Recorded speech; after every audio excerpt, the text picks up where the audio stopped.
राम राम सभी को। आपके अपने परिवार महिला स्टडी पॉइंट में आपका स्वागत है। आज हम जो कहानी पे चर्चा करेंगे वो मारवाड़ के शासक मलिनाथ के बेटे जगमाल की कहानी होगी। इस कहानी स्टार्ट करने से पहले मैं आप लोगों को एक शानदार खुशखबरी देने जा रहा हूँ। हमारे चैनल पर कल से इतिहास की क्लास स्टार्ट हो जाएगी और आपको मॉर्निंग में वो क्लास मिल जाएगी। मेरे खुद के हस्तलिखित नोट्स हैं जो मैंने अपने हाथों से तैयार किए हैं। शानदार नोट्स हैं, क्लास को ज़रूर देखना। जो कहानियां मैं आप लोगों को ये सुना रहा हूँ इतिहास की, इन्हीं कहानियों पर आधारित नोट्स मिलेंगे आपको। चौहान राजवंश से स्टार्ट किया है और बेहतरीन क्लास होने वाली है।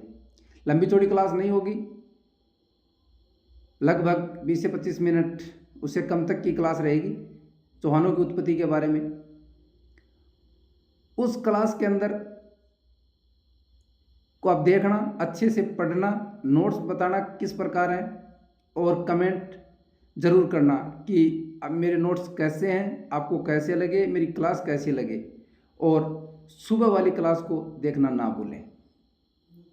अभी तक मैंने इतिहास की जितनी कहानियाँ डाली है उन पे आप लोगों का बहुत अच्छा प्यार मिला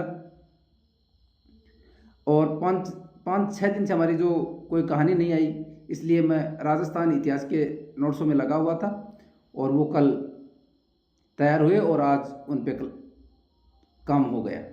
और कल आपको 15 अगस्त के दिन हमारी इतिहास की क्लास स्टार्ट हो जाएगी। धीरे धीरे मैं अन्य कल्चर वगैरह के उनके भी नोट्स बना रहा हूँ अच्छे तरीके से और शानदार क्लास रहने वाली है और क्लास ज़रूर देखिए। अब हम बात करते हैं अपनी कहानी की, जो मारवाड़ के शासक मलिनाथ का बेटा जगमाल की कहानी है। पहले मैं बता देता हूँ मारवाड़ के शासक मलिनाथ जी के बारे में। मलिनाथ जी से पहले ये मारवाड़ के जो शासक हुए थे, राव सिहा, फिर राव अस्थान, फिर राव दुहड़जी और दुहड़जी के बाद में जो शासक बने थे वो मलिनाथ जी शासक बने थे। मलिनाथ जी लोक देवता के रूप में भी पूजे जाते हैं राजस्थान के अंदर।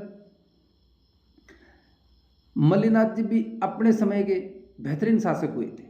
मारवाड़ शासक मलिनाथ जी की एक पत्नी थी रूपादे, जिनके प्रभाव में आकर ये संत बन गए थे और इनके एक बेटा था जगमाल और एक भाई था वीरमदेव। लेकिन मलिनाथ जी ने अपने बेटे को राजा न बनाकर अपने भाई वीरमदेव को राजा बना दिया था। मलिनाथ जी के टाइम गुजरात, मलिनाथ जी की जो राजधानी थी वो मेवानगर थी, जो वर्तमान बाड़मेर में है। उस समय की बात है जब गुजरात के शासक ने, बाड़मेर में एक जगह पड़ती है और उस जगह का नाम है शिणली, तो वो वहाँ की लड़कियों को उठाकर ले गया। गुजरात का शासक वहाँ की लड़कियों को उठा के ले गया तो मलिनाथ जी थोड़े चिंतित हुए। मलिनाथ जी चिंतित हुए, दरबार में बैठे हुए थे। जगमाल रॉयल किस्म का बंदा था, बहुत रॉयल था जगमाल।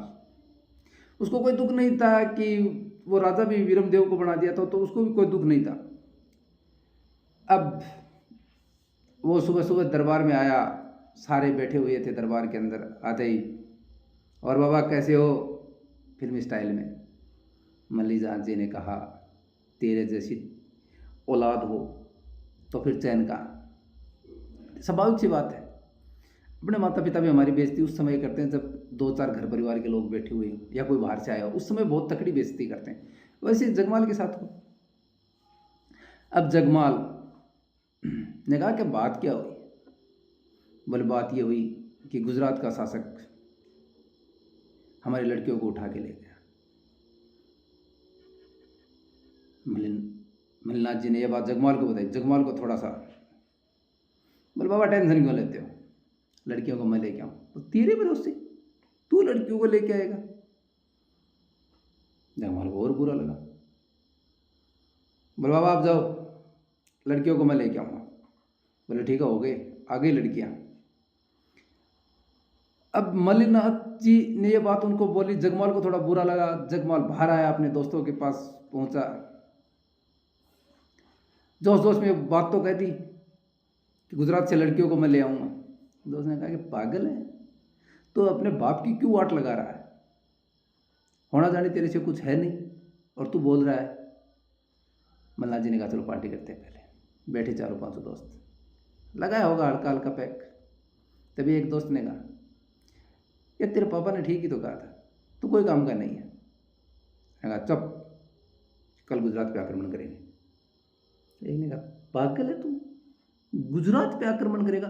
फुटबॉल बना देंगे वो अपने वहां पे, मार मार के लाल कर देंगे वहां पे। तो कहा फिर लड़कियों को कैसे लाया जाए? तो कहा योजना बनाई जाए। तो जगमाल और उनके दोस्त योजना बनाते हैं और वो बाड़मेर से घोड़े लेके और व्यापारी बनकर चले जाते हैं गुजरात, कि वहां जाके घोड़े बेचेंगे। ऐसे तो कोई पूछता घोड़े कितने का? वो जितनी लड़कियां उठा के लेके गए उतने ही घोड़े लेके वो वहां चले गए, पहुंच गए। बात का पता किया कि उन लड़कियों को उठाया कैसे जाए। तो जो राजा था गुजरात का, उसने क्या किया कि जो उठा के लेके गया था उन लड़कियों को, तो वहाँ की जो राजकुमारी थी गुजरात की, गिंदोली, उसकी दासियाँ बना दी उनको, वो सारी गिंदोली की दासियाँ। योजना बनाई कि गिंदोली शुक्रवार के दिन दरगाह पे चादर चढ़ाने जाती है। हर शुक्रवार के दिन वो दरगाह पे चादर चढ़ाने जाती थी। वो योजना बनाई कि हमारे वाली लड़कियाँ आएंगी तब उनकी इशारा कर देंगे और लेके आ जाएंगे। ये घोड़े के व्यापारी बन के वहाँ चले गए। कोई पूछे घोड़ा कितने का दिया? 5 लाख का। अब एक बात बताओ, जिस घोड़े की कीमत है 10,000 और उसके 5 लाख रुपए मांगे तो कौन खरीदेगा? कोई नहीं खरीदेगा। भाई बात यह है कि क्योंकि इनको बेचना ही नहीं था, घोड़े उतने लेके गए, इतने महंगे घोड़े। तेरी औकात तो ले ले, नहीं है तो जा, हमें नहीं बेचने। इस प्रकार उन्होंने, आखिरकार शुक्रवार का दिन आया और जैसे ही वो लड़कियां आई,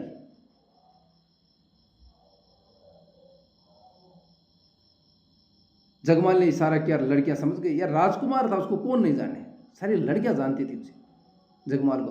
और जैसे इशारा किया, लड़कियां तुरंत आके उनके पास आई, घोड़े पे बैठा दिया। जगमाल ने कहा गिंदोली को भी उठा लो। बोले क्यों? बोले फिर गुजरात का शासक पीछे से आक्रमण भी तो करेगा हमारे पास, अगर हमें पकड़ भी लेने की कोशिश करेगा तो हम गिंदोली के गले पे तलवार रख देंगे तो हमारा पीछा नहीं करेंगे, पुरानी फिल्मी स्टाइल में। तो बोले साहब घोड़े तो हमारे पास उतने ही हैं। जगमाल ने कहा नहीं, ये एडजस्ट मैं कर लूँ। अरे बड़ा दिलेर था वो इस मामले में। बोले गिंदोली को मैं बैठा लूँ, एडजस्ट कर लो। अब जैसे लड़कियों को बैठाया और गिंदोली को उठाकर अपने पास बैठा दिया। अब गुजरात से बाड़मेर तक आते आते गिंदोली को जगमाल से और जगमाल को गिंदोली से प्यार हो गया, बेहतरीन प्यार हो गया दोनों के बीच में। और पहुंच जाते हैं दोनों कहां पर? बाड़मेर। जैसे गुजरात वालों को पता चलता है, गुजरात वाले संदेश भेजते हैं कि गलती तो हमारे से हुई है, लेकिन हमारी लड़की तो वापस दे दो। तो जगमाल ने कहा भाई की ब्लॉक लिस्ट बहुत लंबी थी यार, भयंकर थी। अरे सुंदर राजकुमार था जगमाल यार, तो कहा ले जाओ। लेकिन गिंदोली ने जाने से मना कर दिया कि अब तो जीना भी तेरे साथ और मरना भी तेरे साथ। गिंदोली को गणगौर के दिन बाड़मेर लेके आए थे, इसलिए गणगौर पे गिंदोली के गीत गाए जाते हैं। तो कहा जाता है कि गिंदोली को कौन ले गया, इस पर हमारी एक कहावत चलती है, गिंदोली वल्दी दरान है घुड़ले ऊपर घाल, मंडल सु लायो मर्द माल्यो रो जगमाल। कि कौन लेके आया था इसे? जो मल्ले का बेटा जगमाल है वो लेके आया था। समझ में आई बात? कहावत में क्या कहा कि गिंदोली वल्दी दरान है घुड़ले ऊपर घाल, मंडल सु लायो मर्द माल्यो रो जगमाल। कि मलिनाथ का बेटा जगमाल गिंदोली को मरवाड़ लेके आया था। इतना शानदार राजकुमार था। देखो कितनी जल्दी उन्होंने योजना बनाई और लड़कियों के लिए। इसके बारे में कहा जाता है हमारे राजस्थान साहित्य के अंदर कि इसका एक दोस्त था भूत, ये गुजरात पे आक्रमण करता है। अरे बहुत किस्से इसके। तो गुजरात पे आक्रमण करता है तो अपने दोस्त भूत को बुलाता है और कहता है कि गुजरात पे आक्रमण करना है, और तेरे सभी भूतों को लेके आ और मेरे जैसा बना दे सभी को, कि किसी को लगे नहीं कि जगमाल कौन सा इनमें। पूरी सेना में जगमाल कर दी और इतनी भयंकर ठुकाई करता है ये वहाँ पर गुजरात वालों की। जब वो भाग के कटे फटे गुजरात पहुँचते हैं तो वो वहाँ पर उनकी जो मारे गए, जिसके हाथ काट दिए, उनकी सभी की स्त्रियाँ पूछती हैं कि मेरे वाले को किसने मारा? बोले जगमाल ने। बोले मेरे वाले को किसने मारा? बोले जगमाल ने। बोले मेरे वाले को किसने मारा? बोले जगमाल ने। तब राजस्थान लिटरेचर के अंदर जो कहावत है वो कहते हैं कि पग पग नेजा फाड़िए, पग पग पड़ी है ढाल, बीबी पूछे खान सू कितना जग कितना जगमाल, कि इतना कितना जगमाल हो गया कि तुम सबको पीट डाला। इतना रॉयल बंदा था जगमाल। जब ये कहावतें उसके लिए चलती है तो वो कितना बेहतरीन होगा। लेकिन रॉयल रहता था हमेशा, दरबार में भी रॉयल जाना। तरीका देखो उसको, गिंदौली को उठा के लाया और गिंदौली से बाड़मेर पहुंचते पहुंचते प्यारी कर डाला बंदे ने। ये थे जगमाल। जगमाल का चाचा जो था वीरमदेव शासक बना था, उसके बाद जो जहिया राजपूतों से युद्ध करता हुआ मारा गया। जब मारवाड़ का इतिहास पढ़ाऊंगा तब हिस्ट्री बताऊंगा। ये थे मल्लीनाथ के बेटे जगमाल की कहानी। कहानी कैसी लगी? कहानी अच्छी लगी तो वीडियो के नीचे कमेंट करना और शेयर आपकी मर्जी। बाकी कमेंट करके ज़रूर बताना कहानी कैसी लगी। और कल की जो आने वाली क्लास है उसे देखना ना भूलें।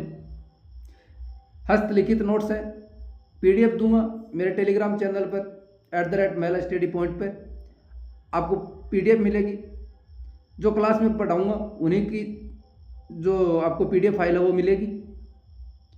सुबह जो क्लास आने वाली है उसे ज़रूर देखना। जय हिंद, थैंक यू।